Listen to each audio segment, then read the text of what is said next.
Yo, what's going on? This is the NOC, the Nerds of Color, and we are back for 2021. I am Kuya P, your Babinka boy, your Dobro, your leader of the Hala Hala Homies and the Sinner Gang, holding it down with the amazing Ates, Viva Valentina, and Cataphoric. How y'all doing, ladies? Awesome. 2021, we made it. We made it, yeah.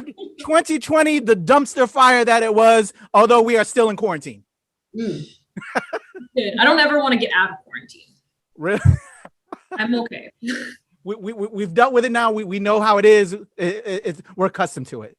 This is life now. It's okay. Yeah. All right. So yeah, we made it, man.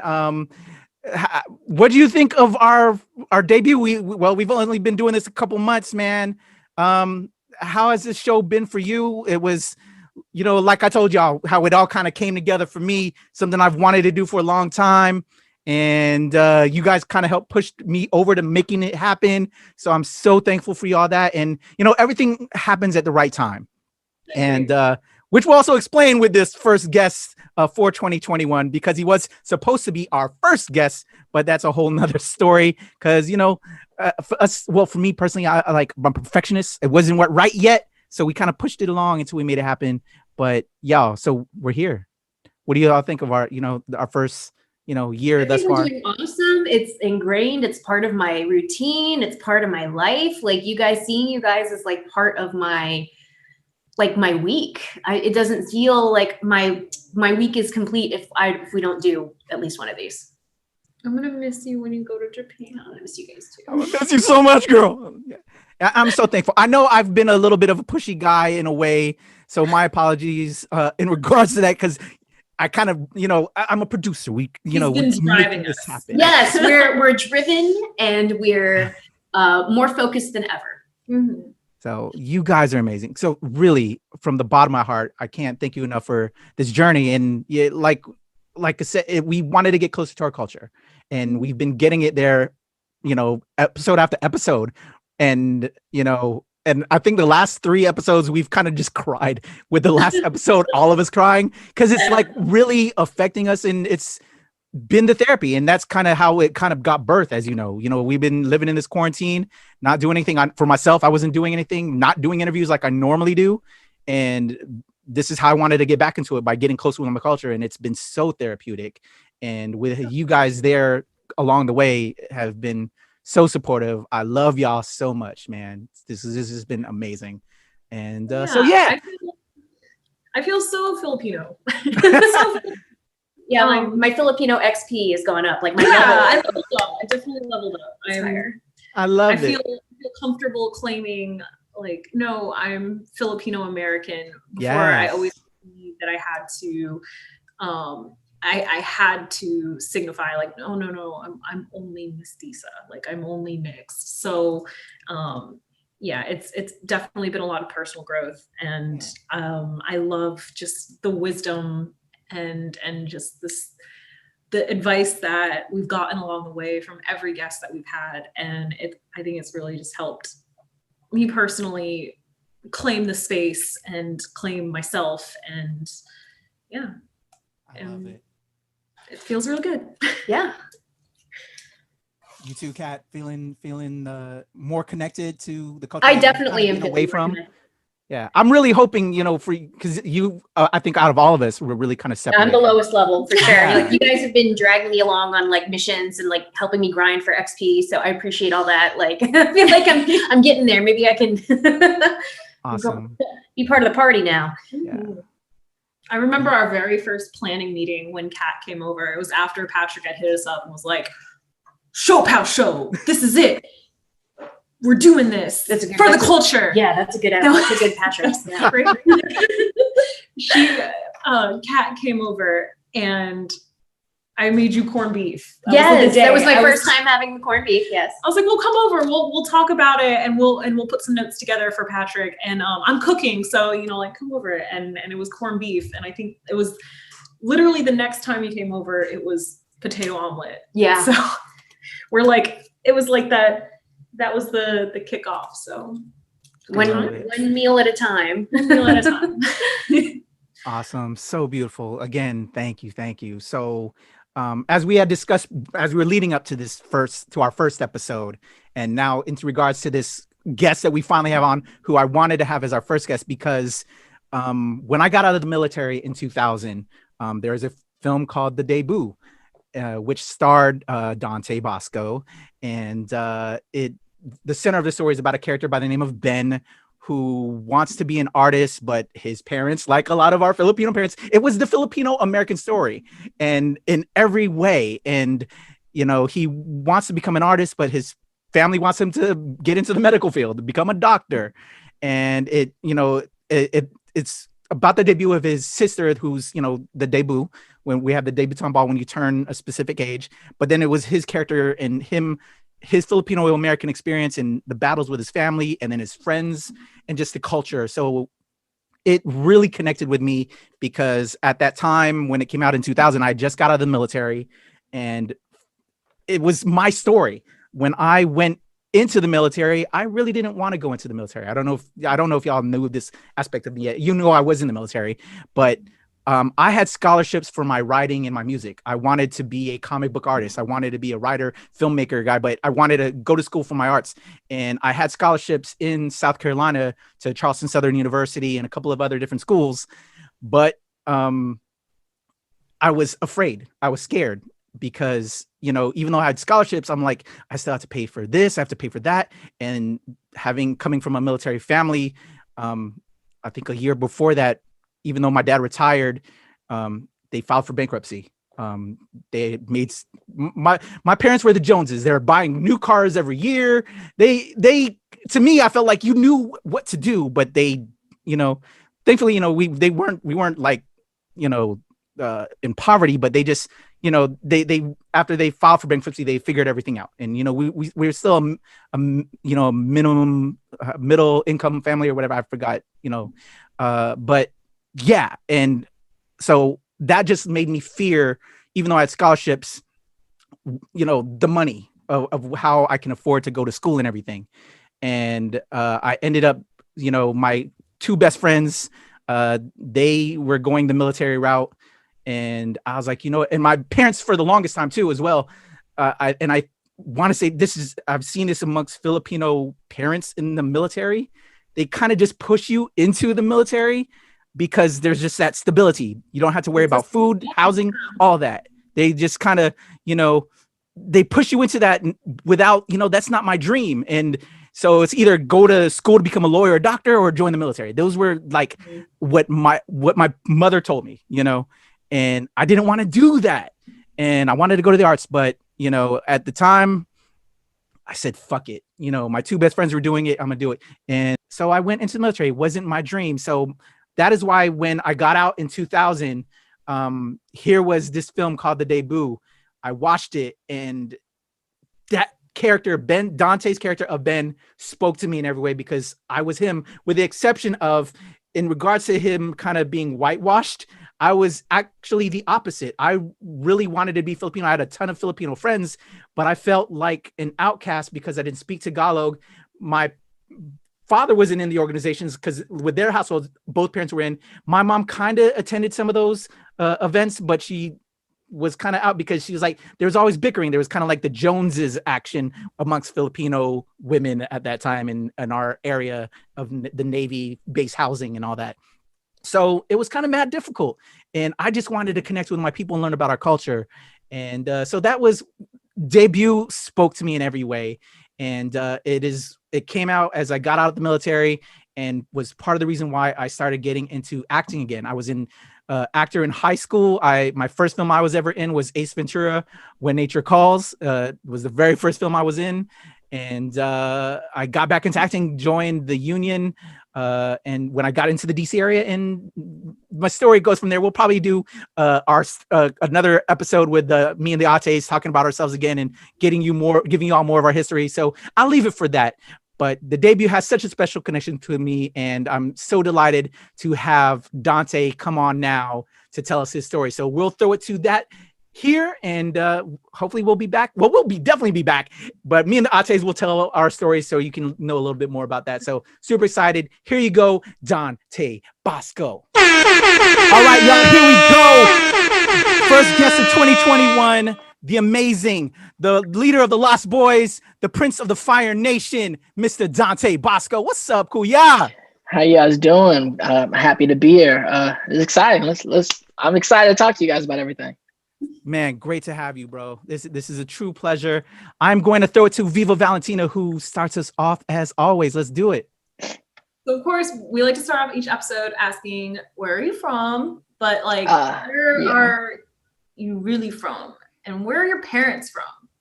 Yeah, I mean, I live in LA right now. That's where I'm at, and that's where I've been for the last 30 plus years. It's been in the industry for like over 35 years. I think it's my 36th year in LA, which is crazy when you think about it. And but I'm from Pittsburgh, California, a little town outside the Bay Area.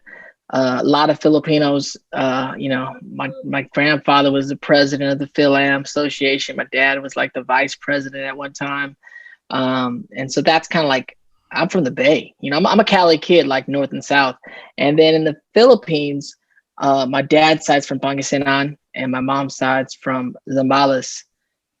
So my dad's side's like 100 Islands area, Alaminos. So we go there sometimes. And my mom's from, it's just it's Bueno from Zambales. Dope. So why did your parents immigrate to America? I think it's the story of a lot of Filipinos in America, through the service, through the military. I mean, my grandfather on my dad's side was Army, and my grandfather on my mom's side was Navy. So my grandfather on my mom's side, he was a chef. He was a cook in the Navy, which is crazy. The story he would lie about his age to get in the Navy during a lot of time. My grandfather, he was actually an officer in the Army, and he didn't talk about a lot. A lot of the guys that were in the war and the Bataan Death March and all that stuff. So he was a part of all that. And there's actually all these pictures of him, like when he was younger, with like the horses and stuff. So he was a part of the cavalry, actually the last American horse cavalry. Cause I guess the cavalry now is, they think of it as the helicopters and the Black Hawks and stuff like that. But the American, horse cavalry, like I think the last ones were like in the Philippines, and my grandfather was part of those. Awesome. So what did your parents tell you? So growing up in Pittsburgh, California, what did they talk about in, different kind of culture and kind of them assimilating to America? How was growing up as a kid with your brothers and your sisters and all that? Yeah, when you grew up in Pittsburgh, it's like we were so steeped in the Filipino community there in the Bay. The Bay, I always say the Filipinos in the Bay are like a whole different kind of Filipino. It's just a different vibe. Really? Yeah. Where are you guys from? You're from you're from the East Coast? Yeah. I'm from Virginia Beach, Hampton Roads area. And then all of my grandparents and all my cousins and my aunt and uncles are in Daly City and in the city, San Francisco. Yeah, and I feel like Virginia Beach probably has a similar vibe to what we got going on in the Bay. And I haven't spent a lot of time out there. I mean, the time I spent out there, I did like a con out there. And it's like my lines were so long. The Filipinos with the debut, like you finally came. Yeah. Because I guess we did a screening of it back in the day, and I wasn't able to show up to that one. They're like, damn, you and your family didn't come out to see the movie. I was like, oh, my bad. Let's re-screen it right now. But it's like a very tight and close-knit community, and to a degree, it's like, I don't know, it's like that generation of immigrants that came to America, white, Black, Asian, or others, like it's really about, being American. And so we weren't really thrusted upon like even learning Tagalog. Of course, we ate the food because we lived like many Filipino families, like we live with my grandparents. My grandparents lived in, I bought a house with my parents. My dad was the oldest son of the family. And so he kind of took care of my grandparents. We grew up with that kind of nuclear family with the grandparents there. But you don't even know you're Filipino. Like all your extended uncles and aunts, your uncle, your dad's best friends, your mom's best friends, Uncle Pablo, Uncle Don, Uncle Rudy, they're all Filipino, but you don't think of them as Filipino. They're just like, they're just your uncles, let alone your real uncles. And so we grew up very Filipino in a way that I didn't even realize was Filipino, because we were in the 80s, we were break dancers, we would do shows in the like in the living room in front of like all the uncles and aunts and the titos and titas, and it's just like, prayers on, the prayer on Friday night, travels from house to house, the potluck. and my grandma and all her friends playing mahjong all night long on the weekends. It's like you look back and you're like, damn, that's hella Filipino. We're like, Filipino. But we didn't think of it like that. We were just dancing in the garage and b-boying and into hip hop, into singing, and that turned into what happened with our lives, me and my brothers and my sister. But when we were doing it at a young age, it is just life. It's like everyone did that at everyone's house. There was like our dance crew, but then Calvert and then had a dance crew, East Side crew and Bloss, and then the girls had a lady dance crew that we'd all do dance shows for the Christmas show at the Phil Am. And like that's just regular. It wasn't even necessarily out of the ordinary. Feel you. So with that being said, then because it was predominantly Filipino, my boy Patricio Janelsa, who I know you've worked with, you were in the Bebo video. Then did you have kind of like his Lumpia movie? Did you have like the fobs against that whole kind of counterculture that occurred in his Lumpia movie? Did you experience kind of that kind of racial tension? A little bit. Well, it's like in our neighborhood, it's like a blue collar neighborhood, so it's kind of like they're gangsters. They're like the PJPs, like the Pittsburgh Junior Pinoys, and there are people that were associated with BNG, Bahala Gang, or STS. And same thing when I got to LA, when I lived in Cerritos, it was like they were around and people were affiliated, and it was more that tension. But with the fob thing, I mean, one of my cousins came to live with us because we were the house with the whole, my parents were that family where there's so many kids and we were always doing fun things and good things. If anybody in the family or extended family had problems, they all lived with us, whether in Pittsburgh or when we moved to LA, they'd send them to LA. So all my cousins or my extended cousins, I mean, the house at one time, we were like 18 in a house, one bathroom. It just was crazy, but fun. And then like one of my cousins, Benji, he was a fob, like my dad's cousin's first cousin's son. And he was, they were living in, I believe, Daly City, and he got involved in the gangs, and so he had to come to Pittsburgh and live with us, and he was ditching school, and there was no real tension. It was the accent was funny. It's more like my grandparents' accent that as kids, because we were being so American, we just, it's a weird thing. It's like as Asians, Filipinos, but all Asians, like we just don't like our accents where we come from. Like it's not sexy to us. It's very ironic how, and I talk about Asian actors now about playing roles with accents and feeling some type of way about it. But I talk to my friends from other countries that come here to play. Like, what are you talking about? Like, that's part of our story. It's who we are. Like, you don't look down on an Italian guy that comes to town. He's like so interesting. Or like Antonio Banderas with a thick Spanish accent. We're like, oh, because they're from white countries, it's interesting. And if it's from like, a Latino country or an Asian country, it's like, we just have looked down upon it as insular. You know what I'm saying? Like, I don't want to sound like that. And as I've gone back as a filmmaker and done films in the Philippines and worked and produced and directed films with some great friends out there, I've really appreciated who we are, and even the accent, like come to really dig it, and not, change my perspective on it. Yeah. But you never felt some kind of way, because I'm an actor as well, when like I had this white producer tell me, for a voice acting gig, can you sound more Asian? Like, yeah, of course. I'm already Asian, bro. Like, what you want? Yeah, no, of course. Yeah, of course that comes with it. I mean, that's the way.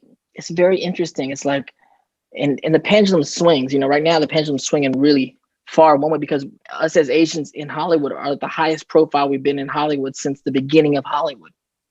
And so, which is amazing, but then also gets so politically correct where it's like, to play a role, you got to be exactly this type of Asian from this type of part of that country. Like, well, hold on a second, you guys, this is fiction. Like, this is not documentary filmmaking.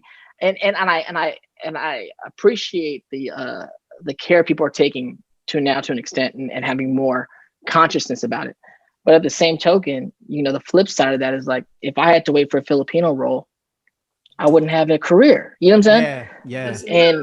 And we don't look down upon, James Caan, who's a Jew playing an Italian in The Godfather, or Marlon Brando for that matter, who's not Italian, who's arguably one of the most important Italian roles in the history of Hollywood. You know what I'm saying? It's like, we don't put those same standards upon white people. I mean, in my film, I just directed Fabulous Filipino Brothers. There's this role where I wrote it. Originally, I wrote it for Jimmy O Yang, and it's around this cockfight that happens, and having this like Chinese dude coming in with this cock, and Jimmy couldn't do it, and then I got my dude Joe from Just Kidding News, who's another good friend of mine. I said, I want you to come do this role, and I didn't know, I've seen a lot of his sketches, and I've been friends with him for years, so I was like, you can play it however you want. I wrote it originally for Jimmy O Yang, kind of thing, right? Oh. And he came in, and he's Japanese. So I was like, if you want to do an accent, you can do Japanese accent, whatever. He's like, but I'm going to do it. He's like, I'm going to do a Viet accent. I said, hold on a second. What? And he's doing this because he said, I've been working on my accents. And one of the girls that were part of this group was Viet, speaking Viet to him in the scene. And his whole thing was like, man, we're Asian. We can play other Asians. It's fucking fine. The white people are doing this. So I was like, I don't want to get in trouble with different people, but I know what you mean. Like, if it's believable and if it's something freeing to you, we can look at it and do it. And he has some really good stuff in the movie. I can't wait people to see it. And again, it's done without. It's not like a joke on a community. It's not like we're poking jokes at it. It's just you're using it to color certain aspects of certain scenes. Yeah. And so I mean, it's risky, but at the same token, I mean, again, we're not doing documentary film. We're telling stories. We're telling stories. Definitely. And you're definitely putting thought into it. Like you have, you're being mindful. So I think that's better than a lot of the white directors out there. So yeah. And the white directors are coming around to it, and everyone's on high alert from the Me Too era to just where ethnicity is, the Black Lives Movement. Like we're all very, conscious of it. But at the same token, I'm always like, again, the flip side, you got to look at it as the flip side. Art is like, Hollywood is a town of mischiefs and artists that came to town to tell stories and do mischievous things. I don't want some watered down, boring versions of everything we're doing. Like that's not what I want as an artist to do. And that's not what I want as a viewer to just go and watch like the totally accurate, safe, okay, great. Okay, but also some of the stuff, let's blow stuff out of the water. And the thing about it, we talk about representation, and it's a big word in Hollywood. It's been a big word in my career, as I've been one of the only people representing the whole time. Is like, or at least known, with popular characters. Is there just needs to be more? You know what I'm saying? Because the reality is, even within stereotypical roles, there's stereotypical roles in all kinds of things. But it only means and it hurts a lot because that's the only thing that you're doing. If that's the only thing you're doing, it looks crazy. Long Duck Dong in the 80s being the only Asian character for 20 years on either side with any notice hurts the community because it's like it or not, it's art, and there's the worldwide community looking at and judging a whole community upon one character. But when you look at it 20 years later and you understand that's one of the most memorable characters in that movie, and you look at Geddy Watanabe, like, that dude killed it. For him to be in a movie with Molly Ringwald, John Hughes, arguably like one of the best teenage directors of all time, and the stories he was telling, and he does this character that he just is memorable, is legendary in its own way. Yeah. If it was a time where there was like Crazy Rich Asians, all these other things going on, like you look at my guy's character from The Hangover, Yeah. It's when things come out where they are in the moment in time, and when we take time to look at it. At the end of the day, these are great actors doing great performances, and it's a shame when you go back and it's taken a certain way because it's that time. But when you look at it in the scope of a lot of things going on, I mean, he could have done that. Geddy Watanabe could have done Long Duck Dong, made a very forgettable character. No one cared about it. It was just horrible, racist character. But he elevated it to a place that was like, damn, that was one of the craziest characters in the whole friggin' movie for like 20, 30 years. Like Long Duck Dong was crazy. You know what I'm saying? I feel so conflicted with all that. Yeah, because it's like, it is conflicted. Yeah. And that's why that's the importance of representation is more. Yeah. When you have more, and we can't put we can't put the whole Filipino community on my back. Yeah. We can't put Can we? It's not fair. Yeah. You are like, Right. let me tell you. So I grew up really white. I grew up with my mom. I'm mestiza and my mom is white. And so I just didn't have a lot of contact with my Filipino side for a really long time. And right out of college, I had an opportunity to fly out and meet my dad. And I went, the first conversation that we had was, you know, Dante Basco, he's Filipino. And we just talked about your career. Like you were like the link between me having this conversation with my father, who I hadn't seen since I was like 3 and had no connection with. Like, that's who, like, that's what you are to us. It's like crazy. You're like I mean, our guy. how is Our that? Filipino guy. Like, if someone's like, oh, a Filipino actor? It's Dante Basco. I know. I remember. I mean, it's cool and weird at the same time. It's nothing, you know, I think every actor that gets any, sort of fame or whatever, it's not natural. I mean, we've all gone through our ups and downs with it. Hopefully you're able to kind of like balance what it is. I mean, at the end of the day, fame is just a tool, and it's all it is. It doesn't do anything for you except for maybe help you make your next thing you want to make. But in and of itself, it's like smoke. You know what I'm saying?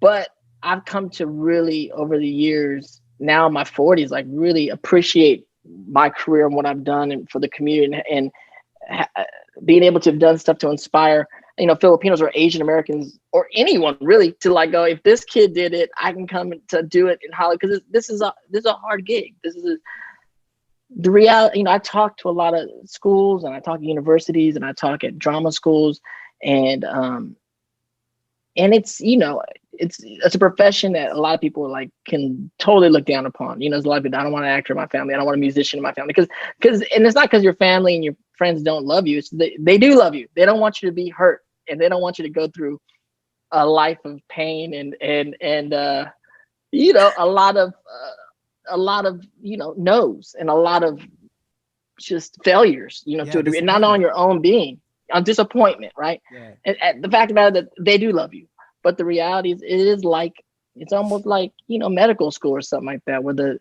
you know, the professor at the beginning of medical school, like, to look to your left, look to your right, or like law school, like, they're not going to be lawyers, they're not going to be doctors. You know what I'm saying? That's also what we do. It's like, you're not going to make it. You're 1,000,000 to 1 shot. You're at best, you're 1,000,000 to 1 shot if you come to LA, go to New York. But if you work hard enough and you figure something out about yourself, and you're lucky enough to find the right role, and the right role is lucky enough to find you, and you catch a few breaks, and you work hard enough, you just might make it. And then people are like, you sound crazy. I'm like, this is a crazy thing we're about to do. You know what I'm saying? Yeah. Welcome to the crazy place, because that's what we're doing. Yeah. But there's honor in that, and there's, you know, it's a lifestyle, you know? Yeah. All right, so let's rewind it back. Rewind it back to young B-boy Dante with his brothers. Before the Hollywood, before the fame and everything happened. What were you wanting to, what did young Dante want to be at that point in time? Did you want to be a big dancer? What did you want to do before Hollywood came and to lead us into that? It's crazy, because I mean, you know, you look back, my mom's a big scrapbook historian of the family, like a lot of moms, right? Where she got pictures of everything we're doing. And that book where you write, you know, what do you want to be when you grow up? And it was like, maybe like really early on, like preschool, kindergarten, it was like, I want to be a fireman or something like that, right? But around first grade, it was like, I want to be an actor. I want to be an actor. I want to be an actor. Like, and it's crazy, because I had not even gotten to acting yet, but it was performing. You know what I'm saying? It was like when we were kids, b-boying, and I tell this a lot. Of course, a lot of families ask me about, you know, my kid wants to do this, my kid wants to do that. And especially Filipino families, especially Asian families. And what I tell them is I came up as a kid actor, right? A kid dancer. And you got to think of it like, you know, like an athlete. You know, when you look at these young athletes, and we know this through young athletes that make it to the NBA or the NFL, they're in camps at young ages, and they're AAU, they're doing stuff, right? They're getting prepared. Same thing with artists, but at the same token, like if you look at young Kobe Bryant when he was a kid, and if his dad went to his bedroom and he wasn't in bed, his dad didn't have to wonder where he was at. Kobe was at the park playing ball, because it's in you. You know what I'm saying? As a young artist, it's you. It can't be your parents. It can't be anyone telling you to do this. Me and my brothers would break dance all night in the garage, on the panel floors and our boom box and everything like that. And then we would do routines and we'd fall asleep in the garage. My mom would just put a blanket on us and we'd wake up, do a head spin, go get breakfast. Like they never had to push us to do any of this stuff. Like this was it. And I think a lot of that came into use when we got into Hollywood, we started auditioning. I mean, when you're a B-boy and you're like 8, 9, 10 years old, you're on the streets of San Francisco just dancing with a hat out and the boombox out, and you're just trying to rep. You know what I'm saying? Every breakdancing contest, you're trying to rock. You're a kid and you're battling people in the streets or at other B-boy events that you don't know, and you're going for blood on the dance floor. That's every audition. Like when it's go time, you better show out. Like that's in you. That's like the B-boy in you. And I think that really translated as we got to LA, because it's just like, I'm not letting the opportunity pass. This audition, that audition, this meeting. And it's like, when it's time to go, it's like, not only am I going to show out, I got to be better than everybody else in the room. You know what I'm saying? It's a battle. Yeah. That's it, you know? Okay. So they're fully supportive from the start, from what you're saying. But how is education at the same? Because for me as a young, for I think the other Filipino Americans out here, you kind of different story with yourself. Is like I wanted to be an artist, but they wanted us to also become lawyers or doctors. You know what I'm saying? Of course, education was like overcame that. So how did they balance for you? Trying to get you in with the entertainment, but then education as well. I think two things happen. I mean, my mom's a big dreamer. My dad's like an anchor of the family. And my dad really, in a beautiful way, is just a simple Filipino man that fell in love with women. And my mom comes from a background where it was, somewhat abusive and neglectful and a lot of things that she didn't have growing up. She just wanted us, her kids, to have. And so she always had us in dance classes, and she didn't want us in the streets. The other thing is we come from a very blue collar background. We weren't like dead broke in the ghetto, but Pittsburgh's like a cutty little town. And so we don't necessarily come from doctors and lawyers and all that stuff. Like my mom did go to UC Berkeley, but then she dropped out because she was pregnant with her second kid at that time. And then she was going to be a teacher, and she ended up getting her teaching degree. But, we started so young and getting success young, right? Like all of a sudden, like these kids, we were so in the Bay Area, we were breakdancing. Then we were out there, right? Breakdancing. Then we started doing contests on the weekends, and then she's like, in the last year, like you guys did like 33 breakdancing contests, and you guys, placed first, second, or third in like 30 of them. It's like, what? And then you guys got picked up. We got picked up by the San Francisco 49ers to do the halftime show. We did the third inning, sixth inning shows with the Oakland A's. We started getting paid by Employing Capital, like a department store at the time, to do dance for them. Then we got picked up by the San Francisco Ballet Company. We got scholarships to study ballet for free at one of the world-renowned ballet schools. It was like very Billy Elliot. Then we started doing the Nutcracker, started getting paid to be dancers in that. And then my mom was like, y'all want to go to LA? Like you guys are kind of like big fish in a small, the small pond of the Bay. Like you want to jump into the ocean and go to LA. We're like, yeah, let's go. Then we did the pilgrimage, just jumped in a van with like $100, and we were like broke. You know what I'm saying? And then we went to LA, and that all happened before I was 10. I got to LA when I was 10. So everything I just told you happened before I was 10.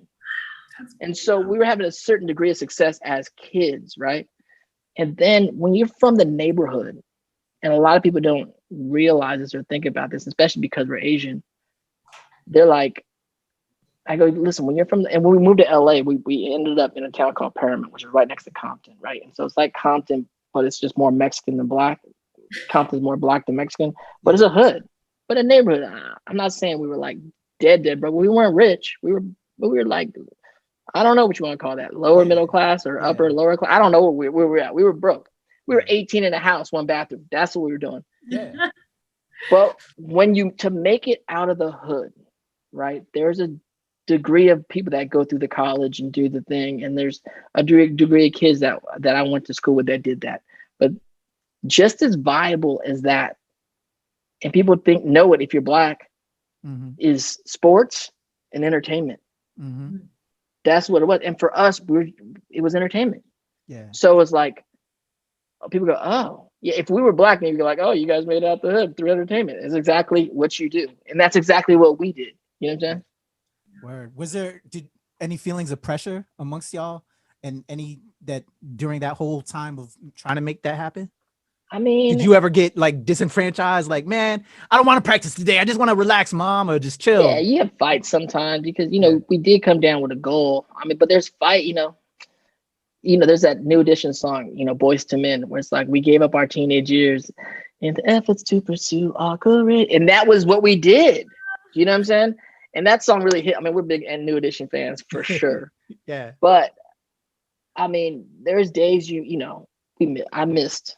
Such as I was so successful so young. I missed school dances and team sports and just things that, like, my friends were going to the frozen yogurt shop after school. I couldn't go because I have an audition, Yeah. and we get into fights where I remember I left the girl at 8th grade dance. I just left her. I just didn't show up because I couldn't get off set. Oh, I left Wilma Rockillo just after the 8th grade crying. Oh, no. My boy Randy hit me up later on, like, man, you left her out there, and I think he ended up marrying her. So shout out to Randy and Wilma. Yo, damn. much love. Yeah. Matchmaker. But I mean, there's things like that where you have these big questions. You know what I'm saying? And we live in a neighborhood, and I mean, I think I was like 13 the first time I like made more money than my father at 13, right? And I was helping to pay bills, and there's stress on knowing that that's part of the dynamic of what's going on. But we're also a Filipino family. Like, that's how you do it. Like, everyone puts into the pot. It's not about, you know what I'm saying? Yeah. It's just how it was, and it's how it is to a degree. It's like we have to look out for each other. Rise together. Exactly. Love it. So let's talk about auditioning, and so the transition from kind of b-boying. Well, you're still doing b-boy because you were still dancing in a couple films here and there. Yeah, But, I'm still dancing. I mean, I saw. I didn't know you were in Moonwalker, yo. I was like, what the hell? I didn't know about Moonwalker. Moonwalker. So we're still dancing. We were dancing for a bunch of different places, and I guess I don't know when I was 12 at that time. So we got to dance for Michael Jackson. Like, that was like, yo, yeah, at that time in the 80s. Yeah. Pretty much the height of the thing. And I love being a dancer, and I still have a lot of dancing friends out there. And shout out to Quest Crew and Jabberwockies and all these dudes that I've met over the years, and other great just choreographers and whatnot. But everyone knows dancers has that ceiling. The ceiling is like dancing for a dope artist. Yeah. And unless you can transcend, which is hard to transcend that, and they all become, you become J-Lo. You're like, I was a fly girl. I danced for Janet, then I'm gonna act. But the same thing with us is like, you can dance for Michael or Madonna or Janet. Like, those are that, as a dancer, that's the height you get. But we were young, we were kids, and we booked that. Actually, my little brother Dion was in Moonwalker. I was his understudy because when they cast, you got to cast doubles of everybody, right? So they have 2 groups of it. So I don't know what they ended up using at the end of it, but I have a lot of friends still from that clique, from the Moonwalker clique. A lot of us that continue to go on with our careers in front of the camera, behind the camera. I mean, in that particular thing, the boys, I don't know if you remember that group, the boys back in the day, Down My Heart, they were all in it with us. And so Taj and all them, Bilal and all, we know each other back then. And like Marissa Tantrone, who was in the thing with us, she was the showrunner and executive producer of Agents of S.H.I.E.L.D. Okay. And her brother Kevin Tantrone, they're like all there with us. So many other artists that like we look back at that moment. It's like we were all dancing for Michael at that time. Pretty crazy. Dope. So were you taking acting classes, you and the fam, the brothers? Yeah. So, like, making that transition? Classes. Yeah, as soon as we got to town, my mom was like really about, she always has some classes. So she was like, I can get you guys in the class. And, this is like this folklore of like, she like looked in some book and like circled a name and, prayed on it, of course, then, of course. And then that became our teacher for like the next 20 years. And we learned a lot from her. But with that relationship, there's a lot of ups and downs too. And I talk about it in my book about just, there's a lot of things, there's a lot of potholes that could happen in this town. Mm-hmm. And so that, that had its ups and downs, but also taught me and my brothers how to be artists in a different way, in a new time, Yeah. So Hook comes along that kind of puts you in with I know you got it at the time you were getting into poetry, and then here you are meeting Robin Williams and working with him. Let's talk on that a little bit. Yeah. I mean, Hook is like crazy when it's now, I don't know, dang near almost 30 years ago. Cult And classic. I know, right? I think next year's gonna be 30 years, which is crazy. It came out in 91. Yeah. But I mean, it's one of those seminal roles in my career, in people's careers. People come to LA, New York, whatever, start everything to do something like that movie. Like, can I just be, every actor wants to come, and I don't even know if it's to be famous, but it's to do something that people are gonna remember, and when I got the role, I mean, of course I knew it was a big deal just because I'd been studying from 10 to 15. I was 15 at the time, and being really, a big Robin Williams fan, big Dustin Hoffman fan, a big Spielberg fan, knowing a lot about Bob Hoskins and Maggie Smith, and knowing about all the actors that are involved in this project, and knowing this is like the biggest film in Hollywood at the time being shot. I mean, I have the guest book of everyone who came to the set just to check it out, and it's illustrious. It's crazy. Wow. And meeting these people every day is pretty wild. But it's also very stressful as a young person, because you're like, I'm in acting school. I'm trying to you're going up against big heavyweights, gods in the industry every day. And how do you hold up? How do you deal with it? How do you kind of I'm a kid. And I would show up on my days off just to watch Spielberg direct and watch, Robin Williams act and watch Dustin Hoffman act. These are guys that I talk about in other interviews, is they're gods. You know what I'm saying? In our career, it's like, imagine if you get, the luck, the good luck or good fortune to be in the presence of, Mozart conducting a symphony, or Picasso, to see him paint. That's what I was doing at 15. Yeah. I got to watch the greats. Yeah. It's like, who wouldn't want to be, damn, you just want to be, I want to be in the studio with Jay-Z when he's doing the Black Album. What's he thinking? What's he doing? That's what you're doing. And so I would show up on the set the days when I'm not working, just to watch these guys do their thing and get a little of that fairy dust on you, I mean, who would have known the character is beloved 30 years later by everyone that grew up with it, let alone all the people that kind of became fans throughout the years. It's been one of those cult classic films and cult characters that just kind of means something to pop culture in a weird way. And no one knows that going into it. You just want to do a good job, Yeah. And now, 30 years later, people are still yelling at you on the street, Rufio! Yeah, people yelling at me, Rufio. People are dressing up as Rufio at Comic-Cons and Halloween. Tattoos of your 15-year-old face on people's bodies is crazy. It's crazy. It's cool. But, again, with so much distance from it, you just kind of are able to appreciate it for what it is. And again, it's like calling card forever. It's like any meeting I go into as an actor or a producer or director, it's someone has a connection to something around that movie, and it's cool. It's cool to also be a good connection for me. Definitely. So I had to bring that one up. There's another film that I really need to talk about because it's closer to me personally. But I had to talk about that one. You got to talk about that. Long live Rufio. Yes, sir. So the debut. Yes. How did that project come together? You getting involved with that, and all of your brothers. To me, you working with your brothers now involved with that film. No, that's a magical film to me because at that time I'm 21, 22, something like that, and so I've been in the industry over 10 years, right? That's the first time I get to play Filipino. In my heart, Rufio's Filipino. Every role I play is Filipino. I don't care if you tell me if it's Mexican or Indian or what. It's Filipino to me. Yeah. But this is the first time, hands down, we get to put it down for Filipinos, and it's regarded as, the first Filipino American film. That's the first one ever produced in Hollywood, at least with any notoriety, and it was an honor to star in it.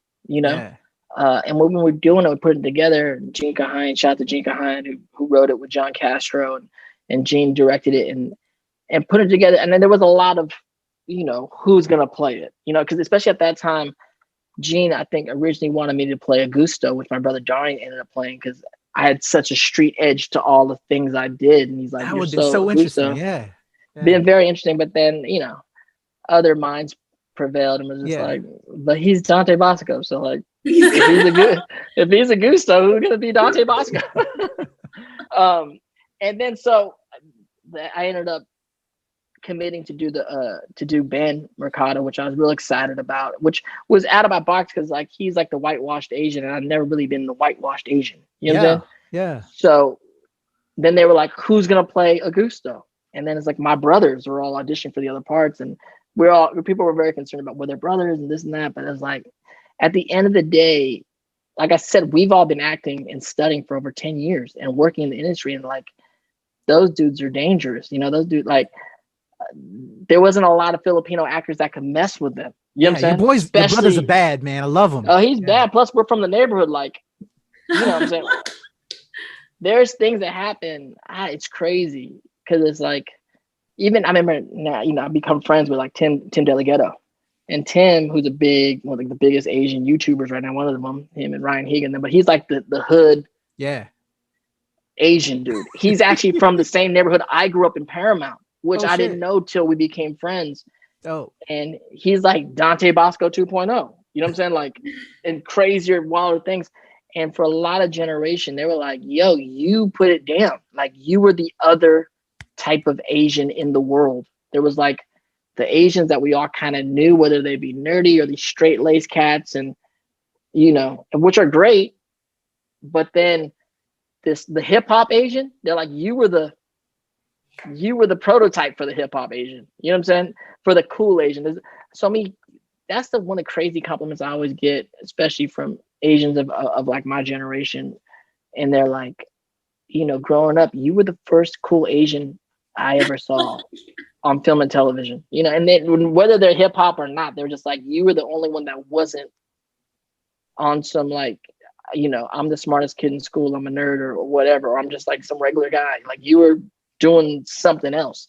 And I think that's cool in my career that I was able to give a different color to the palette of what it is to be Asian American, because of course we're everything. Like, everyone is everything. It's just, that's the problem with Hollywood. They put things in certain boxes, and that's the problem with representation. Is for so long, since the birth of Hollywood, has just been like controlled, and I'm not saying as a racist thing, it's just a human thing. Like, the people who control businesses controlled the business of Hollywood for 100+ years have been white straight males. Yep. Period.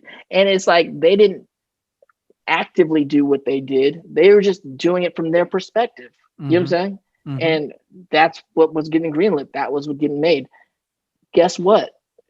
That's too much power in one perspective. You know what I'm saying?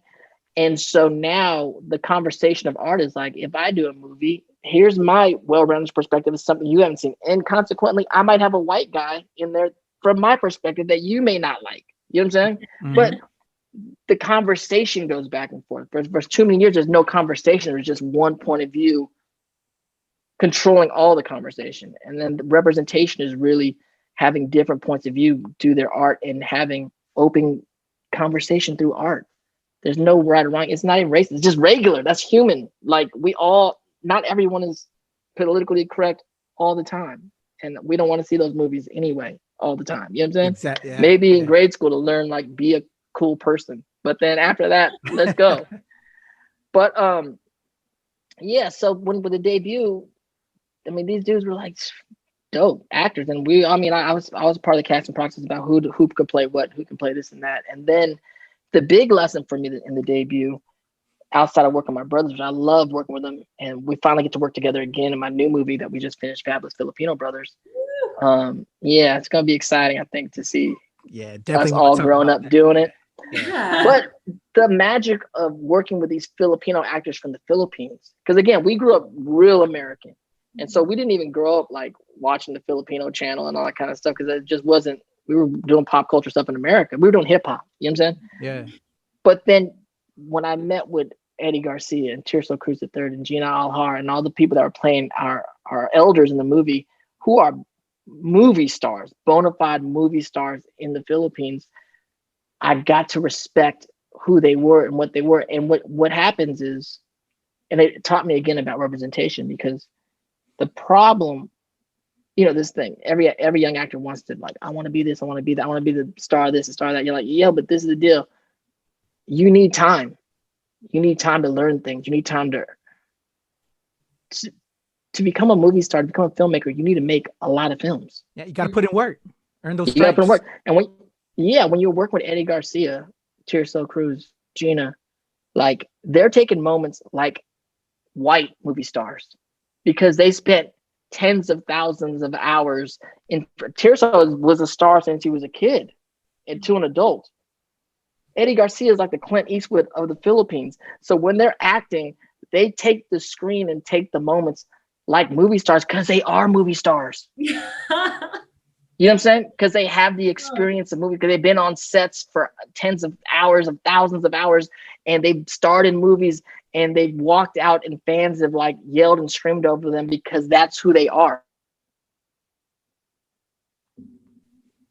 Doing small bit roles your whole career and then thinking someday you're just going to be the movie star and everyone's going to bow down. That's not how it happens. Like, if you want to be a king, it's less about you walking and being a king. It's about everyone around knowing you're the king.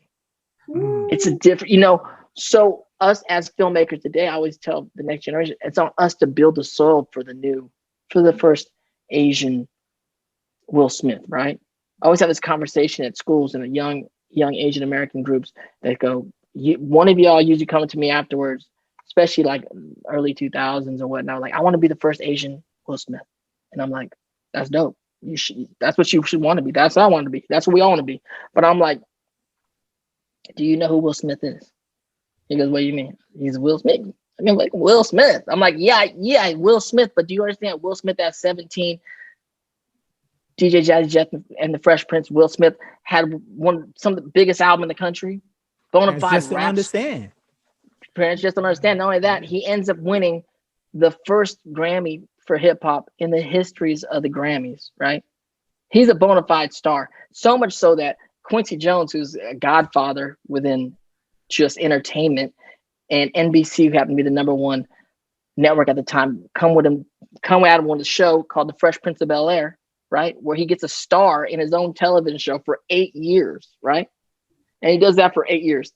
And then when that's ending, they say, well, you can't put a African American to star in an action film. So you can't, that's no one's done. You can't do that. That's a death. And someone takes a chance and does it. Who does it? A dude named Dean Devlin. And that becomes Independence Day. And the rest is history from there, right? But Did you know that Dean Devlin is also Filipino? I did not know that. Dean Devlin's Filipino. So he's half Filipino. Yo. Oh shit! And I told this story to Dean that I told students. He looked at me. He's like, "That's me." I'm like, "That's you, Dean. That's what you did." He was like, "Damn." And so you look at the young artist, and you go, "Can you do all that?" But stop. Let's not even think about you doing that. Let's think about who African Americans are in entertainment, right? He's like, "What do you mean?" I'm like, African Americans have been creating product in entertainment for the last 200 plus years. They created the music that became rhythm and blues, which became rock and roll, jazz. Rock and roll became pop music in the 70s. There was a Black Renaissance that did all the Black films, Black exploitation films, Black cinema, right? That became so big, the music in the Black films and the Black music, that rock and roll got replaced as hip hop in the 90s when who started showing up? Will Smith. So the understanding of the amount of product, of art, of films and music that African Americans have done in American pop culture is the soil that Will Smith, Denzel Washington's, things like that could happen. We want that as Asian Americans. We want that as Filipino Americans, right? We need to do more. We need to do more. We need to do more films. We can't do Crazy Rich Asians every 25 years. We want it once a year. We can't even do it once a year. We need a movie coming out every month. We need a song coming out every month. We need new acts coming out. Like, look what they did. Look how much we can catch up. We have the internet. It's happening. We have to create more we have to support each other. We have to just, do more, way more. Yes. Love it. Tell it. Yeah. Yeah. Having palpitations. I love that so much. So debut, coming from that, I wanted more of you and your brothers, man. Like, and we're gonna get into the fabulous Filipino brothers, but man, I loved your brothers was just, man, killing it. And I love them, man. Yeah. I actually watched the film recently because I do a show on my Instagram Live called Monday Cinema Club, and we go back and we just watch it. It's like, because we've been all stuck in COVID, like what are we doing? Watching movies. So my girlfriend and I are filmmakers, and we've been watching movies. So we're like, let's just discuss these movies on IG Live on Mondays. And so during Filipino Heritage Month, Filipino American Heritage Month, which was October, we did the debut, and I had not watched the film in like over a decade. We're like, damn, look how young we were. The movie still holds up, and it's still, it's a beautiful thing. And I always say it to young Asian filmmakers too. I go, like, our generation, me personally, I'll take it on myself too, but I'll take it for our generations. Like, after, the debut comes out the same year as Better Luck Tomorrow. There's a few films that came out that year, Asian films. There was a hype about Asian American filmmaking. We just didn't follow it up. You know what I'm saying? And there's a lot of reasons why it happened or how we got into a lull of it. And that's why in this new resurgence of Asians in Hollywood, it's like, let's not stop, you guys. Let's just keep grinding, keep making stuff. Like, let's not let it pass us up. Yeah, that's why I'm so excited about Fabulous Filipino Brothers. But before we get to that point, I know the Ates are fans of the Prince of the Fire Nation. So, hey, Avatar. Talk about it. Let's talk about Avatar. I'm a big fan of. I just made her watch, but I'm a cheerleader. Like today. Oh yeah, I love that movie. 30 minutes ago. Too. I have like a knack to get in the cult classics somehow. I don't know how it happens. I was watching it. I was like, wow, this is very like.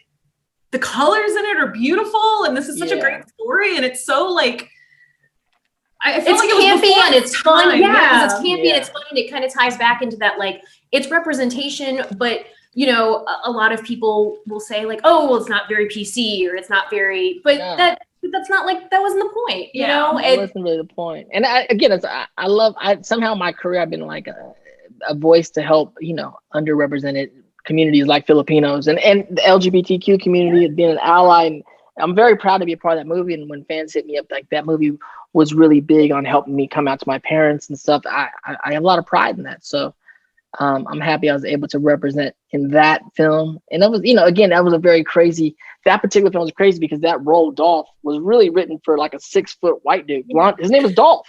Yeah, right? And then I met the director, Jamie Babbitt. Shout out to Jamie. And actually that film, I think, is this year is like its 25th anniversary. We just did like a Zoom hangout with the whole cast. Oh my God. Everyone growing up. It was crazy. We're like, what's up, everybody?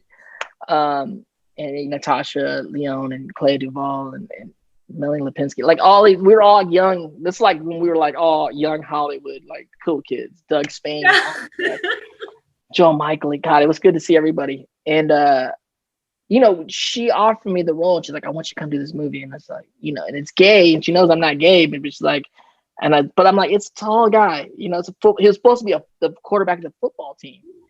And she goes, but Dante, at the end of the day, this character is the boy next door, and you're the boy next door. And I was like, I looked at her like, what? Like, wow, this girl really is seeing past race and seeing to the core of people. And it's like, if that's your urge, like, I got to work with you because I can, and then they changed Dolph from being this 6-foot blonde quarterback of the football team to like a wrestler. She's like, what did you do in high school? I was like, I wrestled. She's like, well, let's make him a wrestler. I was like, okay. But I do love that. I do love that movie. And I'm proud to be a part of that one. Shout out to But I'm a Cheerleader cast crew. But we're talking about the Fire Nation. Oh, yeah. Yes.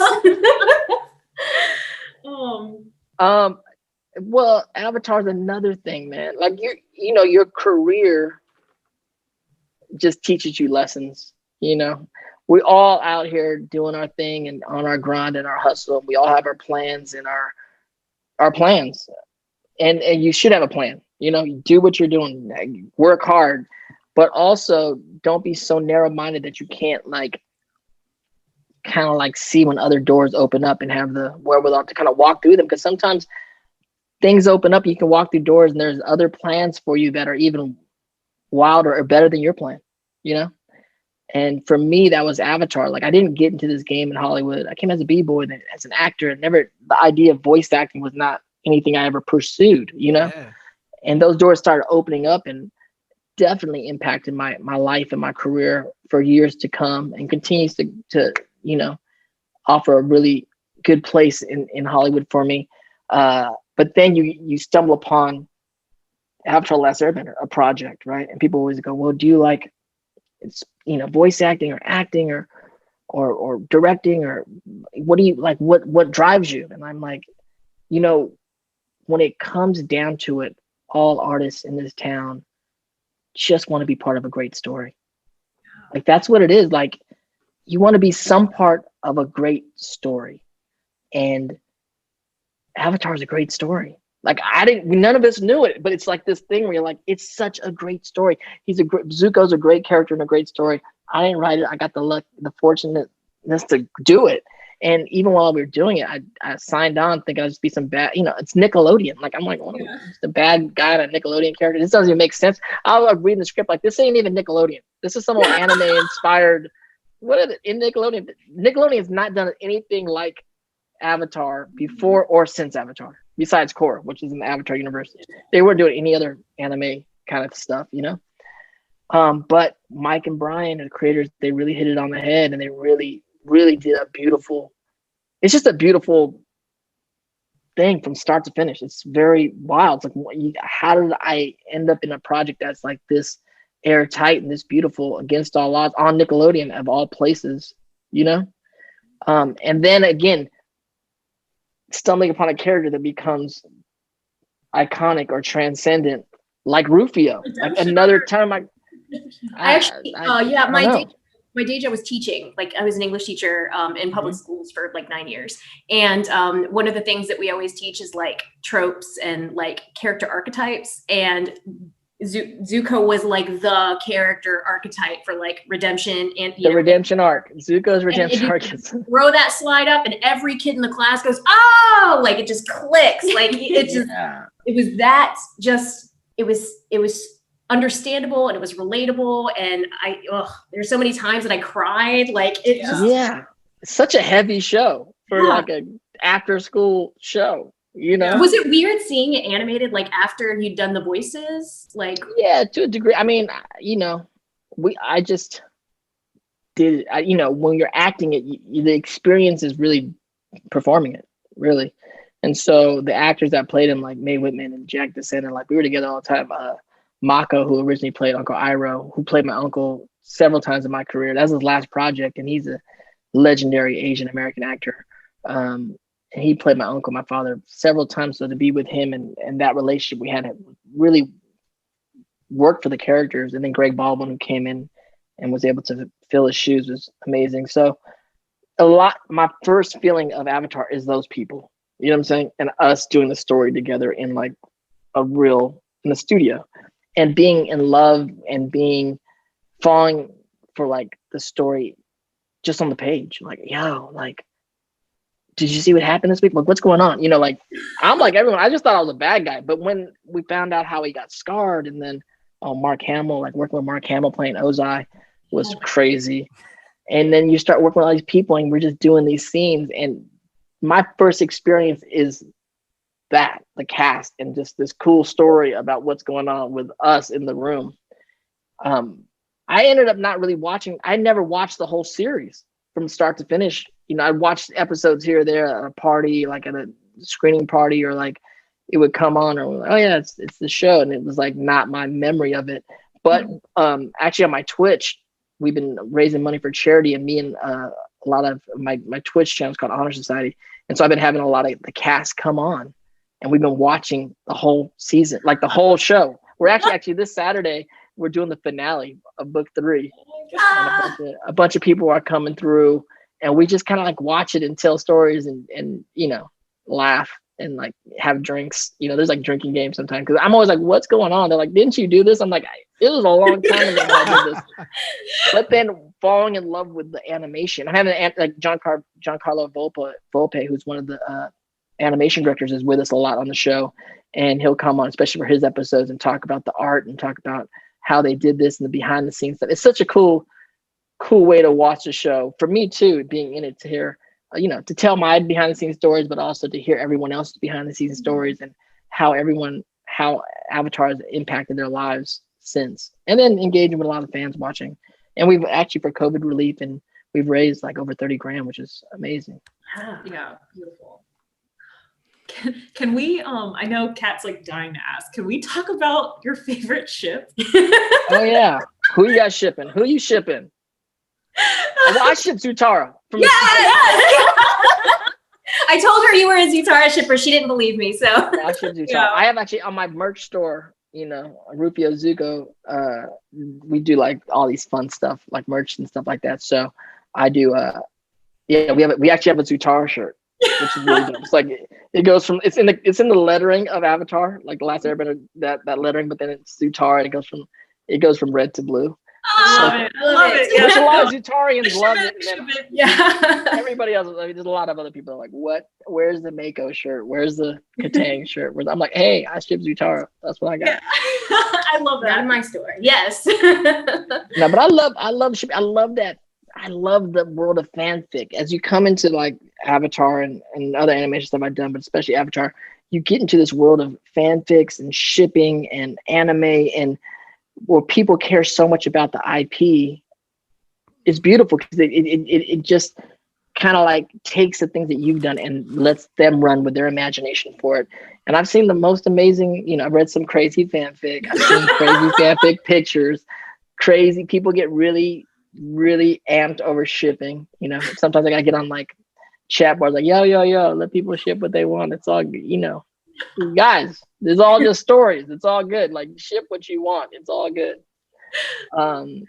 But it's fascinating that people care so much, It just speaks back to how iconic it is, and just how much it means to everyone. So yeah. You have a knack for picking projects. Yeah. Yeah, I just think it's sheer luck. I mean, that's the luck, People, when people come to the industry and you say, you gotta get lucky, people will say you gotta get lucky. They mistake what the luck is about. To get good is not lucky. That's your job. Get good. Hold on, I'm writing that down. You know what I'm saying? To get lucky is that someone wrote a character somewhere in this time that you can play because you match that character at this specific time, and you have the good luck and graciousness that you connect at the right time. And not only that, it's the right time for the world to see it and receive it. Like, that's the luck. The luck is all of that coming together at the right time. Too many times people think getting lucky is just getting good. No, dude, that's your job. You know what I'm saying? Yeah. Get good on your own time, and hopefully just the good fortune to shine on you that you and the right character meet at the right time for people to see it. You know what I'm saying? Yes. Dropping knowledge. Love it. So we went from Rufio to Zuko.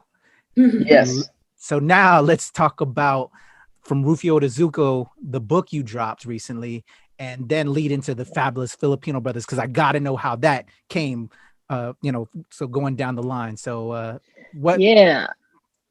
Well, the book came about, I'm working with a company called Not a Cult Media, and they're a publishing house. And they became like a really hip indie publishing house. And the owner is a good friend of mine, Daniel Lisi, and I really applaud him, because I was like, who thought to create a publishing house in a time of everyone thinks paper's dead. He's like, on the contrary, like, books are some of the most valued things right now. And so he said, I want you to write a book. And I was like, about what? Like, because I've done poetry books in the past, and it looks like I'm probably going to do a poetry thing around Filipinos with Not a Cult in the future, which we're going to reach out, and I'll be able to edit and kind of find all the best Filipino writers around the world and try to put a compilation together. I'm just to drop a little bit. Yeah. So, but he's like, I want you to do a book. He's like, we do a poetry book later, but I want to do a book about you, your life. And I was like, what? He's like, yeah, like, and I'm like, well, I'm too young to write an autobiography. Like, I'm still in the game. Like, what are you talking about? And then he kind of pitched the book to me. He was like, yo, I want a book about Hollywood from an Asian American perspective. and you're the kid who we all grew up with. Like, what's your story? And I was like, okay. Then of course I took that upfront money and was like, let's go. And then you sit down and write the book and you're like, I don't want to write about none of this stuff. Because it's hard. I mean, my story is not my own sometimes. I did this journey with my family, my brothers, my sister, my parents, and I tell stories of all of us. And there's some stories that have to be left untold for them to tell because it's their part of the story. There's a lot of pain. There's a lot of pain in just growing up, for all of us just growing up. And when you're in the spotlight or you're in Hollywood, that just magnifies some of the things going on with you, with your family, in your growing pains. And look, by the time you get to 40, you're over a lot of it. You know what I'm saying? You've been through it. And then you got to write and go back. I was like, I don't want to go back and do all that. And then he said, and then I started writing all these essays about my brothers and my sister and my father and my mom. And the thing about it is I wish I had started writing. There's a lot of stuff that didn't make the book because we just kind of made this thing.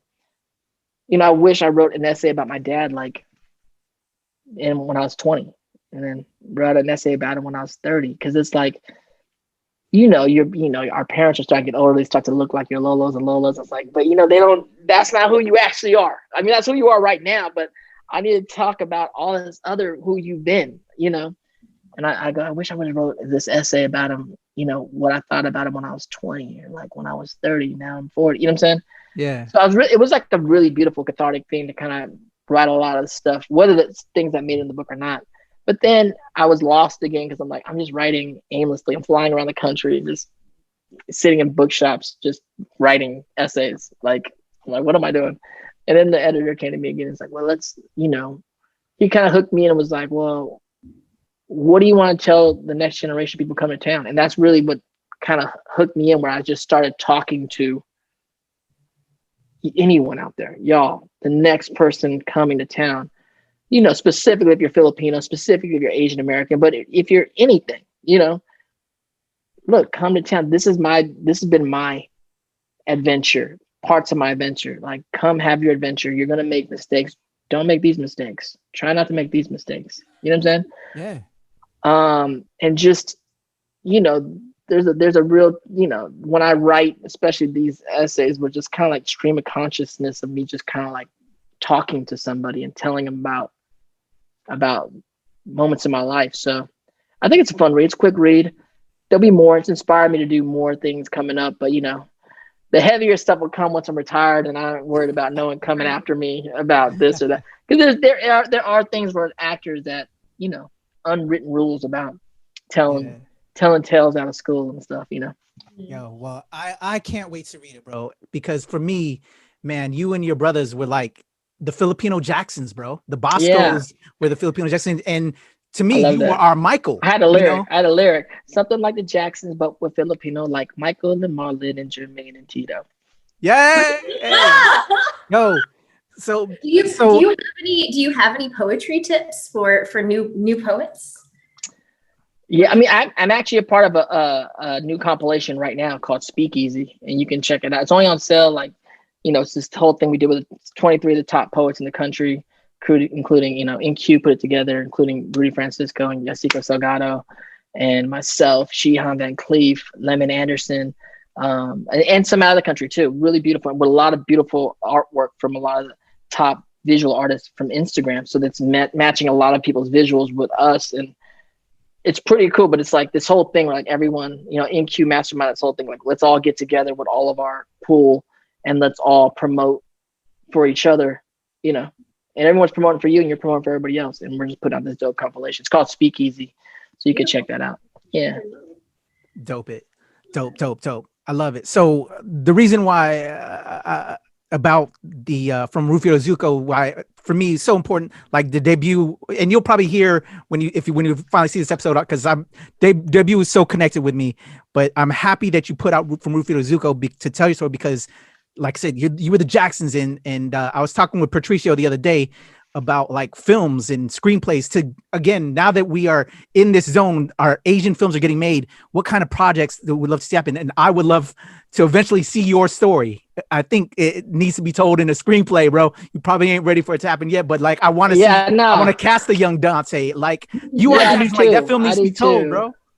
I know what's funny you said, because like Joe Coy, the comedian, like, you know, he's a friend. He was like, we were having coffee. He's like, I want to tell your story. I was like, yo, let's hold on a second. Let's do that.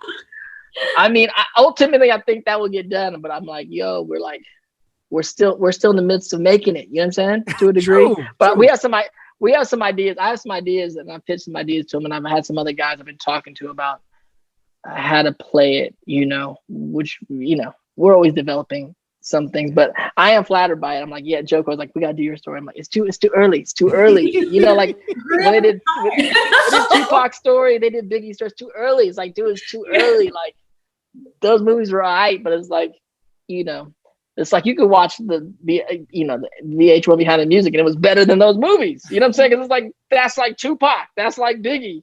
Yeah. The guys playing them right now is like, let's give a little more room and space to see what happens. And we can have these guys do their thing. But the community's ready, man. Let me tell you, we recently had Rosalind Cobarubias with ABS-CBN. I don't know if you know Roz, but like we're talking like Roz, for Mix. You know what I'm saying? What we wanted to do at Mix, like the community's talking, bro. And one of your stories needs to be told. I have an idea how to spin it where it could be cool, you know. But again, we wrote the book, so there are things to play with. You know, so we're dropping up things. We'll see how things go. We're dropping breadcrumbs. Things will happen. All right, well, we hungry. So you're giving us, thankfully, because I wanted you and your brothers, man, fabulous Filipino brothers. Let's talk how that came together and getting together with the fam to make this a reality. Yeah, I love it. I can't wait for people to see it. You know, I've been producing films for like the last 10 years, you know, on top of acting, and exclusively Asian American films, right? So I started with doing stuff with Kev Jumba and Justin Chan out of Hawaii, my partner out there, James Serino, and Kinetic Films, and then, you know, at that time, a lot of people were like, what are you doing? Like, you know, all my Hollywood producer friends, especially like white guys, like, well, let's just put a white dude in this. We're going to be able to raise more money, this and that. And I'm like, yeah, but that's not actually the reason why I'm doing any of this, you know? And then by the time Crazy Rich Asian came out, people are like, I get what you were doing. I understand what you're doing. And, you know, thankfully, like a lot of the films we were doing, the conversations we were doing led up to Crazy Rich. You know, John Chu's a friend of mine, and I had started a thing with AJ Raphael called We on the 8th, where we're celebrating Asian media the 8th of every month in LA. We ran that for 4 years, and we had these like, you know, TEDx talks kind of thing, where like people would come from big YouTubers to actors to filmmakers to business people, and just do these talks, and we would screen stuff every meeting. And it went from like, you know, the original meeting was like, I think a dozen of like the biggest YouTubers like Tim DeLaGhetto and, you know, Kev Jumba and just like JK was there and like Wong Fu and those dudes, right? And then there was like a dozen of my friends who were like writers and actors and filmmakers and directors, and like had this conversation like, who are we? What are we doing? If we're the quote unquote successful people in the industry, Asians, if we don't make something happen, like who's going to? It's on us. You know what I'm saying? And like years of that conversation and being part of this whole Asian American media in Hollywood led to what, you know, inspired the things that some stuff that led to Crazy Rich Asians, and having great conversation with John as he was embarking on that. What representation mean? Where he's at? What does it mean? And so I'm really proud to kind of like be a part of the movement happening and to keep the movement going. And so I only say all that because I started producing on that, and that led me to really go into the Philippines, because in one of those meetings and talks, and I was very big on, and I'm still big on, like, if our piece of the pie is this big in America, you know, we need to be, you know, we're like 7-8% of the population. Like we need to be the arbiters of taste for that 7-8%. Like we can't leave it up to like some executive, you know, at some studio being like, we got some like, you know, some mestiza Hapa kid, nothing against mestizas, but just saying like, we have the Asian Zac Efron. We're like, no, you don't get to pick who our Asian Zac Efron is. We got, you know what I'm saying?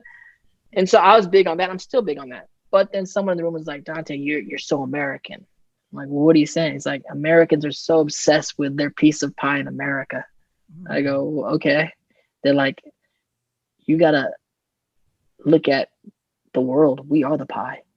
I said, what? Because we are the pie. And I'm like looking at this room of Pan Asians. I'm like, I need to go to Asia. You know what I'm saying? Like straight up, like, I guess I need to go to Asia. And that took me on an adventure to start flying into Asia and having meetings, of course, in the Philippines, starting in the Philippines because I'm Filipino, and then meetings in Singapore and Vietnam, Indonesia, and start understanding that we got to build this bridge. Like I'm embarked on a new thing that I call New Asian Media, borderless Asian media. It's about connecting great artists in front of and behind the camera here with great artists in front of and behind the cameras these other countries. You know what I'm saying?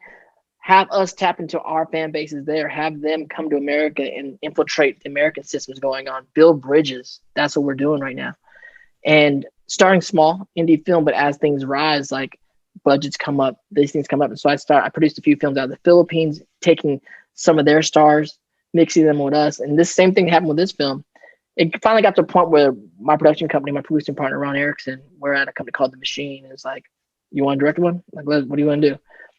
And I was like, I guess it's that time. Let's do it, right? And so I was pitching other things to the studio, Signal Films out there, that there's things that are in the works that they like, certain projects that we're putting together. And then I was like, I got this other thing. And like, what other thing? I was like, I'm literally like leaving the room. I was like, this other thing I created, you know, it's a real small film, and I wrote for my brothers, and it's called Fabulous Filipino Brothers. And I showed them like the slides and like the deck on it, and they're like, they bought it like on the spot, like we want that, like right now. And the way I created this one, and again, we did the same thing. We got Solan, who's one of the biggest female stars in the Philippines, star in the movie with us, and Lisa Lapira is in it, who works, you know, she's like a very really well-known working Filipino actress here in America. And I got my brothers, and so I was like, if I'm gonna direct, if I'm gonna put people on, you know, I'm gonna put on my family to, you know, to a degree. To me, it's like my secret weapon, because this whole story that I originally co-wrote it with my brother Darian, and then Dion came in, did some rewrites. My sister Ariana came in, did some rewrites, and they all know the stories. It's all based on stories from my family, and it's just kind of like in this really fantastical situation that happens, but all the stories are based on stories we all know. And so the Fabulous Filipino Brothers is, you know, I pitched it as like a Filipino, My Big Fat Greek Wedding. Yeah. It all takes place, but it all takes place at a Filipino wedding. But also I said, but it's mashed up with, you know, Pulp Fiction. And they're like, what? And not the violence of Pulp Fiction. And I don't know if anyone is even going to see the Pulp Fiction aspects of the film that I love Tarantino and things I like, but it's the calamity of Pulp Fiction, and it's the vignettes of Pulp Fiction. So it's 4 brothers, 4 vignettes, a linear story told out of order, all surrounding a Filipino wedding. And these 4 brothers.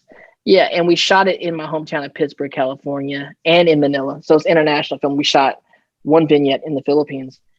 And so in a lot of ways, it was a love letter to my hometown, a love letter to my family, to my Filipino community in Pittsburgh. You know, these are the stories of my mom and dad and their friends.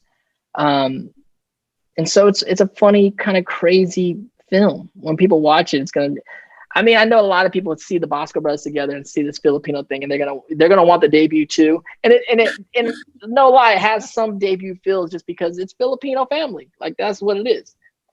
But it's definitely like, what is this movie? This is a little bit crazy. I don't know what people expect from me, but I'm a filmmaker, and I'm a film lover, and my magic trick as a director is, you know, good acting. My brothers are amazing actors, you know, and my sister.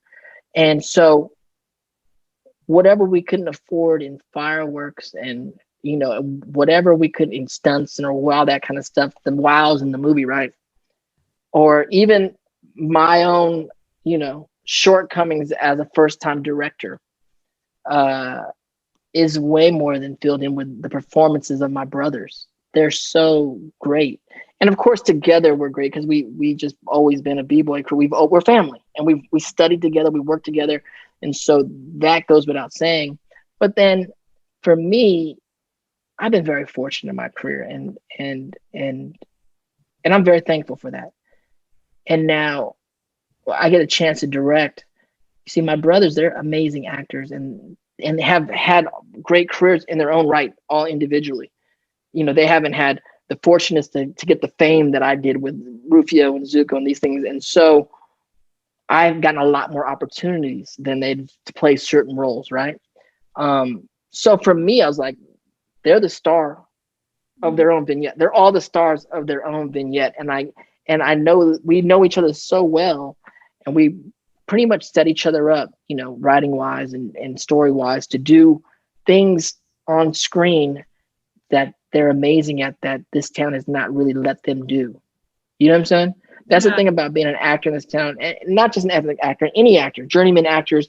We all can do so many things. We've all been in acting class with all our friends that can do fucking everything. But what you're ultimately ended up paid to do is like this much of what you can actually do. And that's the heartbreaking thing. Is like, oh my God, the actor is so, like, you don't even know how dope that actor actually is, because you only get to see him do that. And so when I had this opportunity, we really kind of like let my brothers do their thing in a very, big way. And so I'm surprised. I'm going to be surprised, and I'm very, a little anxious to see how people take the film. But at the end of the day, it's a good time. It's a fun family fun film with some, some twists and some, I don't know. I'll see how it goes. I don't know. I've been watching too many times. I don't know. I can't. You sold it to us. Like we are ready. Like that sounds amazing. I love the idea of the Tarantino-esque minus the things that a lot of people think of when they think of Tarantino. More of the filmmaking. I mean, I love aspects of that, but I know that's not what there's no like bloody crazy stuff like that. But the calamity of how Tarantino likes to keep his audience on his toes. We try to infuse some of that, but regardless of that, just to see the brothers and the family, and my parents are in the film. My parents play my parents. It's a Basco family event kind of thing, and it's kind of fun to kind of just put out there, and I'm very fascinated to see how people take it, because it's not meant to be perfect. It's just meant to be fun. Gotcha. I've been to a lot of Filipino weddings, so I'm super excited to see what happens. yeah I can't wait to see. I can't wait. I mean, I can't wait. I also can't wait to see how people take it. People might be like, it was horrible. I'm like, my bad, I don't know. Fair enough.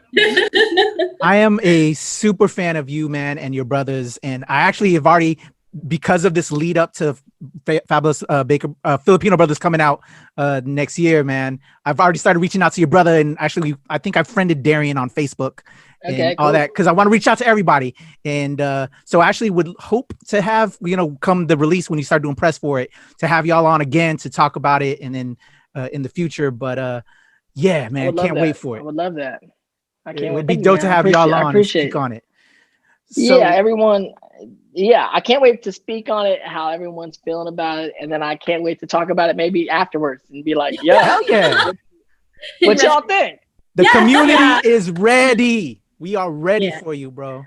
It's just sometimes, the hard thing with Debut is like everyone, it's such a great film, and I love Debut, and it's become this like Filipino staple. Like if you're Filipino American, like they study it in colleges. You know what I'm saying? I've gone to schools, and it's part of like the Asian American curriculum to watch that movie, and I'm like, damn, okay, y'all doing reports on that movie. And it's hard because as a filmmaker, like, I don't know if I'm doing all that. I'm just making a movie, and again, in the moment, because I've had things that have meant something years down the road, and you got to disconnect yourself from any of that. I always tell young artists, actors, or directors, like, man, you just got to go to the set every day and just try to get your day and try to create some soul for some magic to happen. Whether or not it's great or it's gonna be great is not really our job. We're not critics. You know what I'm saying? That's for the audience to decide 10 years from now. You know what I'm saying? Our job is to kind of get in the trenches and like just try to kill today, like try to like have something magical happen, because we don't ever know what's going to happen. As a director, it's like you're just trying to get the right set and the right actors together with the right words, that somehow in the scene something friggin' magical happens, and you're just lucky enough to capture it on screen. Like, did you see that? Oh my God, that was crazy. And then hopefully you can edit it in the film where it makes sense to people and it means something to people, you know? Yeah, love it. So yeah, we're super excited for that, man. And another thing I wanted to ask you about before we let you go is you're making films and you have a ton of projects. We want to, like I said, we want to see the Dante Basco story. We want to adapt that, and we're going to get a little bit of it with Fabulous Filipino Brothers. But have you thought about maybe stories from our homeland?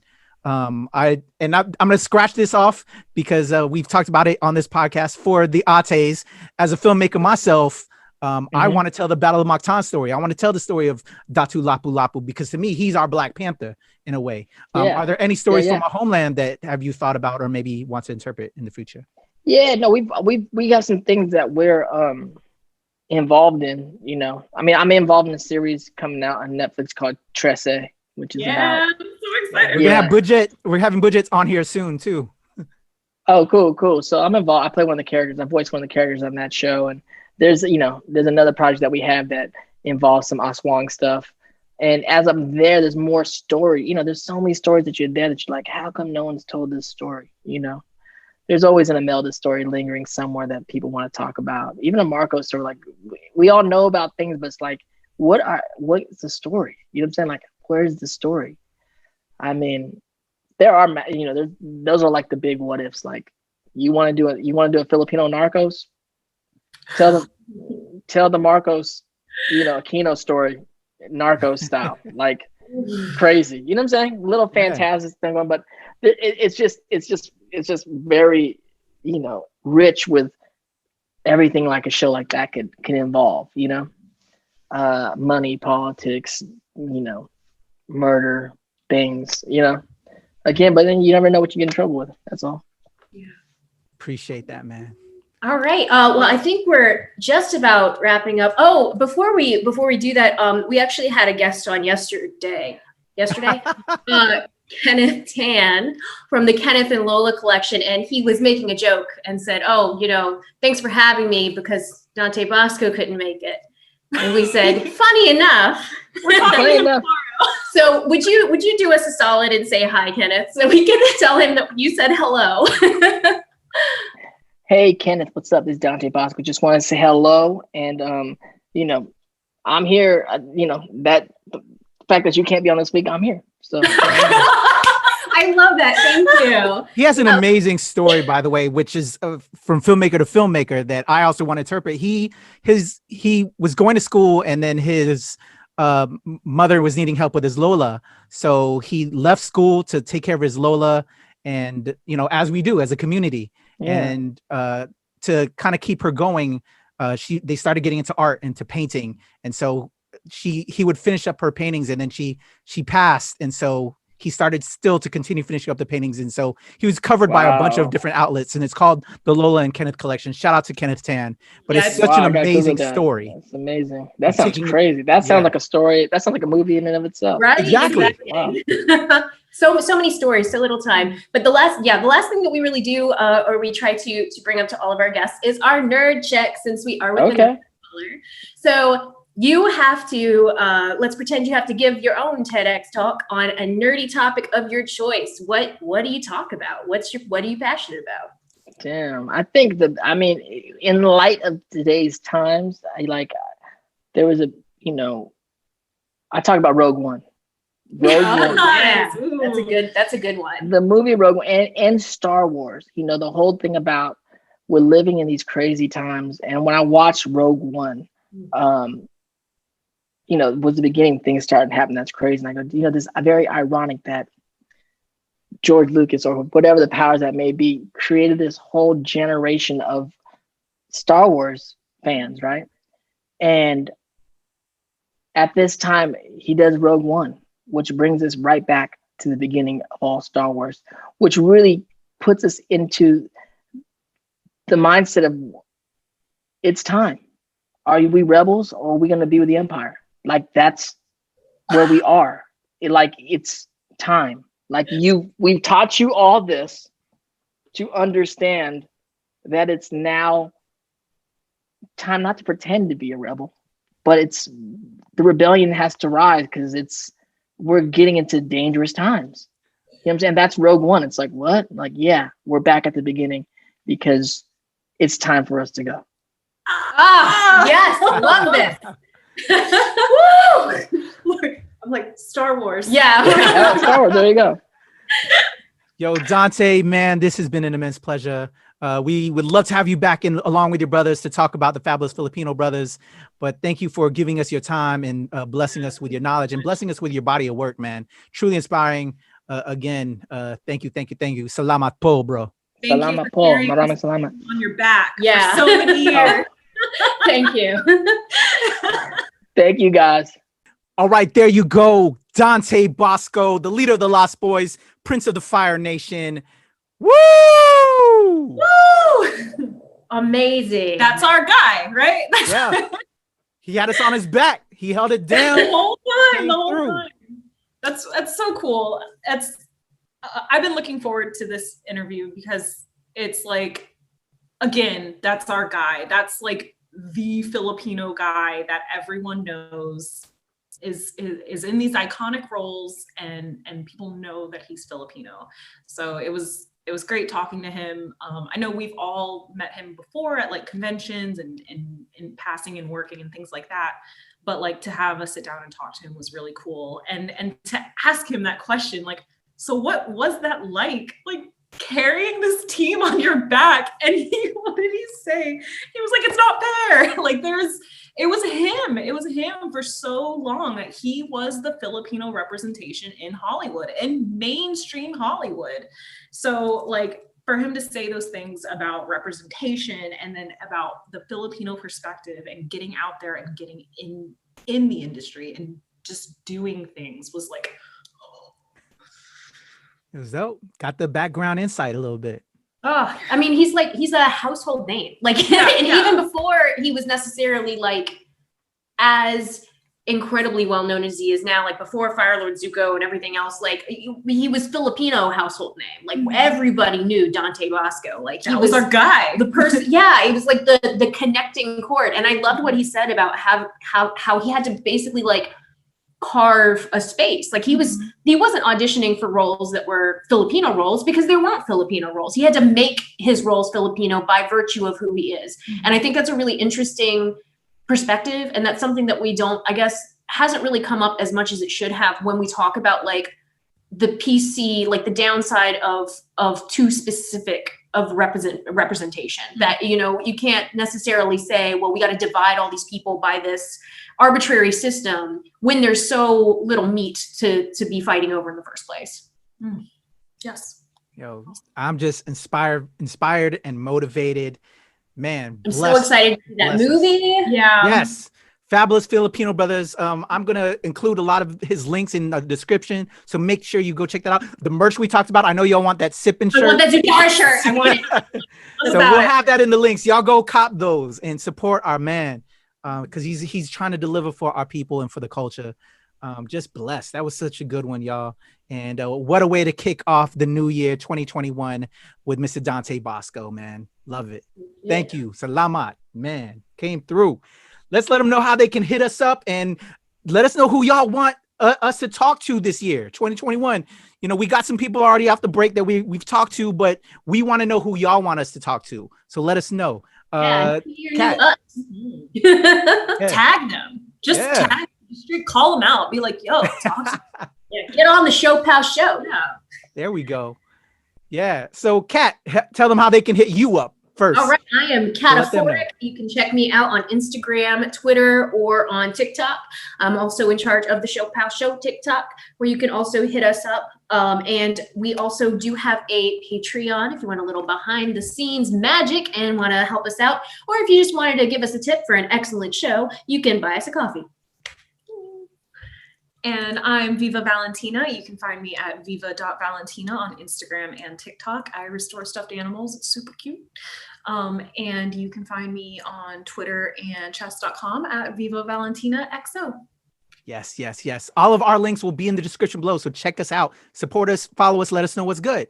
I am Kuya P, aka Patrick Michael Strange, your dobro, your Babinka boy, your holla holla homie of the Sinner Gang Gang. You can follow me at Strange Since 1977 at Temple Far East, here at the Nerds of Color and at the NRW at New Release Wednesday, where we bring you pop culture, everything, and hopefully soon we'll get all the Basco brothers on, our Filipino Jacksons, to talk about the fabulous Filipino brothers. All right, y'all. What a way to kick off 2021. Salamat Dante, salamat Ates, salamat audience. Thank you for checking us out. We are out of here. Makita. Boom, boom.